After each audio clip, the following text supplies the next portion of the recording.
Hello guys, welcome back to back my YouTube channel. स्वागत है दोस्तों आज की एक अगली नई वीडियो में। दोस्तों आज की वीडियो में हम बात करेंगे सी टेट मोस्ट इम्पॉर्टेंट कुछ टॉपिक है, जिसमें इससे संबंधित हर साल एक या दो क्वेश्चन बनते ही रहते हैं। इतना कंफर्म है कि इससे संबंधित घुमा फिरा के जैसे भी रूप हों, इसके रूप अनेक हो सकते हैं, लेकिन इसका टॉपिक में एक क्वेश्चन दो क्वेश्चन इसमें बनता है। तो आज की वीडियो में हम कुछ ही समय में ज़्यादा से ज़्यादा सीखने की कोशिश करेंगे, और आज की वीडियो कम से कम 5 से 7 से 8 मिनट की होगी, और उससे आपको एक क्वेश्चन मिल जाएगा। तो चलिए वीडियो स्टार्ट करते हैं। वीडियो स्टार्ट करने से पहले आपसे रिक्वेस्ट करेंगे, चैनल पर नए हैं तो चैनल को सब्सक्राइब करिए, बेल आइकन को फ्रेश करिए। चलिए देखते हैं, जैसे कि डिस्ग्राफिया या सी टेट का इम्पोर्टेंट टॉपिक है कि डिस्ग्राफिया क्या होता है। तो जो दोस्तों डिस्ग्राफिया होता है वह लिखने से संबंधित कठिनाई होती है। ग्राफ का मतलब लिखना होता है। ग्राफ का मतलब क्या होता है दोस्तों, यहाँ पे देखिए GRAPH। तो जो ग्राफ होता है, ग्राफ का मतलब होता है लिखना, पैरा से इसका मतलब होता है। तो डिस्ग्राफिया का मतलब होता है लिखने से संबंधित होता है। जो डिस्ग्राफिया होता है यह विकार किससे संबंधित होता है, लिखने से। क्वेश्चन ऐसे बन सकता है कि कोई कक्षा 5 का, कक्षा 4 का, कक्षा 2 का लड़का है और उसे लिखने में प्रॉब्लम है, तो उसे कौन सी समस्या है। तो ऑप्शन दे देगा डिस्ग्राफिया, डिस्टेनिया, डिस्माफिया, डिस्कूलिया। तो आप क्या दर्शाएंगे उसमें, डिस्ग्राफिया दर्शाएंगे। डिस्ग्राफिया जो विकार है वह लिखने से संबंधित होता है। सी टेट का यह इंपॉर्टेंट क्वेश्चन हर साल पूछा जाता है, ऐसा मान लीजिए आप। आगे देखेंगे डिसलेक्सिया। आप लोग देखें डिस्ग्राफिया लिखने से संबंधित है, तो डिसलेक्सिया जो होता है दोस्तों वो पढ़ने से संबंधित होता है। इज़ा विकार जो होता है वो पढ़ने से संबंधित होता है। डिसलेक्सिया जो होता है वो पढ़ने से संबंधित होता है। इसमें होता क्या है कि कोई भी अक्षर का सम्यक ज्ञान नहीं हो पाता है। जैसे मान लीजिए क लिखा है तो क को कोई बच्चा नहीं पढ़ पाता है, ऐसे नहीं समझ में आता इसको। इसमें जैसे कि भ्रम की स्थिति आ जाती है, लगता है कि क फ है कि क है, तो इस जैसी समस्या आ जाती है। तो डिस्ग्राफिया जो होता है वह लिखने से संबंधित है, और डिसलेक्सिया जो होता है वो दोस्तों पढ़ने से संबंधित है। इसमें आँख संबंधित विकार होते हैं, या आँखों में इसकी समस्या पाई जाती है, कार्निया संबंधित इसके रोग होते हैं। आगे देखेंगे दोस्तों, यहाँ पे देखिए डिस्कूलिया, कैलकुलेशन से इसको याद रखिए। कूलिया का मतलब कैलकुलेशन से याद रखिए। डिस्कूलिया कैलकुलेशन का मतलब होता है जोड़ घटाव। कैलकुलेशन का मतलब क्या होता है, जोड़ घटाव करना या किसी भी राशि को निकालना, कैलकुलेट करना। जैसे 2+2 क्या होगा, तो 2+2 4 होगा, इसको कैलकुलेशन करते हैं, इसका कैलकुलेशन कराया गया है। तो पूछ देगा कि डिस्कूलिया क्या होता है, तो गणितीय गणना से संबंधित होता है। जब किसी बच्चे के अंदर डिस्कूलिया की समस्या पाई जाती है तो वह गणना करने में बाध्य होता है या अक्षम होता है बच्चा। तो डिस्कूलिया जो होती है वह गणना से संबंधित विकार होता है। सी टेट का इंपॉर्टेंट। डिसलेक्सिया देखने से, डिस्ग्राफिया पढ़ने से, और डिस्कूलिया जो है वह गणना संबंधित विकार इसमें बच्चे के अंदर आ जाता है। देखिएगा डिस्मॉर्फिया क्या होता है। मॉर्फिया का मतलब होता है भ्रम। क्या होता है दोस्तों, भ्रम, भ्रम हो जाना। जैसे मान लीजिए गाय और भैंस में भ्रम हो जाना। जैसे यहाँ पे देखिए दो मैंने चित्र आपको दिखाए, यह एक मोर है और यह क्या है, एक मुर्गा है।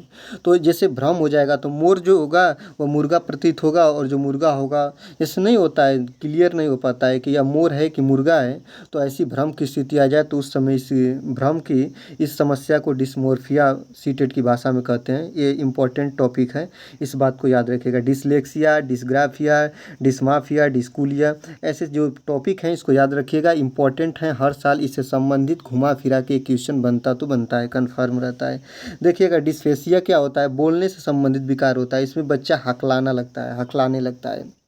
जैसे मान लीजिए क्वेश्चन ऐसे बना कर दे देगा कि कक्षा 5वीं का कोई बच्चा है और जो बोलने में अक्षम है, तो उसे वह कौन सी बीमारी से ग्रसित है, और ऑप्शन में दे देगा। उसी ऑप्शन में आपको एक दे देगा डिस्फेसिया। तो डिस्फेसिया जो होता है वो बोलने से संबंधित विकार होता है। बच्चा इसमें अपने विचारों या भावों को, अपने किसी व्यक्ति के सक्षम भावों और विचारों को नहीं रख पाता है। तो डिस्फेसिया यह समस्या है, और इसको आप लोग देखिएगा। आगे देखिएगा यहाँ पे जो है डिस्टेनिया, डिस्टेनिया क्या होता है, इसको ऐसे याद रखिए। कहीं कहीं यह आपको लिखा मिल जाएगा डिस्टेनिया। टेनिया का मतलब टेंशन से। देखिए कोई भी बच्चा जो स्ट्रेस हो जाता है, जैसे कोई भी बातों को सोच कर या थिंकिंग करके जब उसे समस्या आने लगती है तो वह तनाव में अपने आप को या डिप्रेशन में चला जाता है। तो ये तनाव से संबंधित यह स्थिति होती है, उसे डिस्टेनिया या डिस्मेमिया कहते हैं। इस बात को भी आप लोग ध्यान रखिएगा दोस्तों। आगे देखिएगा, यहीं पे आपको लिए एक अलग भी टॉपिक मैं ले लिया हूँ, पोर्टफोलियो। पोर्टफोलियो से भी एक क्वेश्चन बनता ही बनता है। पोर्टफोलियो होता क्या है दोस्तों, आप बता दूं पोर्टफोलियो होता क्या है। तो पोर्टफोलियो कोई भी बच्चा का, एक छात्र का काम संग्रह होता है। क्या होता है दोस्तों, पोर्टफोलियो एक छात्र के काम का एक संग्रह होता है, जो समय के साथ साथ छात्र की प्रगति, विकास, कौशल और सफलताओं को दिखाता है।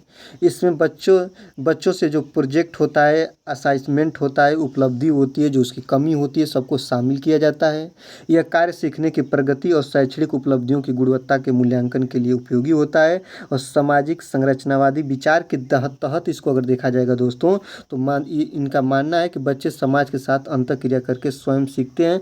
पोर्टफोलियो जो होता है वह बच्चे के सीखने का लेखा जोखा या एक फाइल होती है, और इसी में बच्चे के क्या, बच्चों की कमी है, क्या उसकी स्ट्रेंथ है, क्या उसका प्रगति है, विकास है, उसके कौशल में क्षमता या क्षमताओं का सब उसमें डाटा लिखा होता है। और जिस डाटा को देखते हुए या उस डाटा के देख रेख में कोई भी शिक्षक द्वारा उस बच्चे को एक अच्छा से अच्छा गाइड कराया जा सकता है। और यह जो होता है उसे हम बोलते हैं दोस्तों पोर्टफोलियो। क्या बोलते हैं, पोर्टफोलियो। तो आज की वीडियो में आप लोगों ने देखा डिस्ग्राफिया, डिस्टेनिया, डिस्माफिया, डिसलेक्सिया और ऐसे ऐसे डिस्मासिया। तो ऐसे आप पोर्टफोलियो के बारे में भी देखिए। पोर्टफोलियो देखिए, इसमें इससे संबंधित एक ही क्वेश्चन बनता है दोस्तों, पोर्टफोलियो क्या है। तो पोर्टफोलियो किसी बच्चे के प्रगति, विकास, कौशल और प्रोजेक्ट का अच्छा असेसमेंट की एक लेखा जोखा है, जिसे देखा जाता है कि बच्चा जो है वह पिछले साल की अपेक्षा या पीछे की अपेक्षा कितना बेहतर या कितना डेवलपमेंट कर चुका है। दोस्तों आज की वीडियो में बस इतना ही, मिलते हैं अगले वीडियो में, तब तक के लिए धन्यवाद। देखते रहिए अभिषेक एकेडमी, तब तक के लिए मिलते हैं अगले वीडियो में।